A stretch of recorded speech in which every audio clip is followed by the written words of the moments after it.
শিলচর শহরের সার্বিক উন্নয়নকে আরও গতিশীল করতে মুখ্যমন্ত্রী হিমন্ত বিশ্ব শর্মার সঙ্গে সাক্ষাৎ করলেন শিলচরের বিধায়ক। বৈঠকে শহরের পরিকাঠামো, যোগাযোগ ব্যবস্থা, পানীয় জল, স্বাস্থ্য ও অন্যান্য গুরুত্বপূর্ণ উন্নয়নমূলক বিষয় নিয়ে আলোচনা হয়েছে বলে জানা গেছে।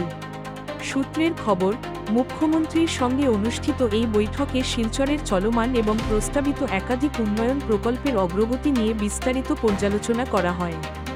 শহরের রাস্তাঘাটের উন্নয়ন, যানজট নিরসন, ড্রেনেজ ব্যবস্থা আধুনিকীকরণ, স্বাস্থ্য পরিষেবার সম্প্রসারণ এবং নাগরিক সুবিধা বৃদ্ধির বিষয়গুলি গুরুত্বের সঙ্গে তুলে ধরেন বিধায়ক। এছাড়াও আগামী দিনে শিলচরকে আরও আধুনিক ও উন্নত শহর হিসেবে গড়ে তুলতে রাজ্য সরকারের সহযোগিতা কামনা করা হয়। মুখ্যমন্ত্রীও উন্নয়নমূলক কাজের প্রতি ইতিবাচক মনোভাব প্রকাশ করেছেন বলে জানা গেছে।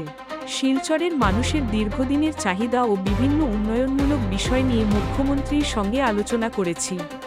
আগামী দিনে শহরের উন্নয়নে আরও বড় পদক্ষেপ নেওয়া হবে।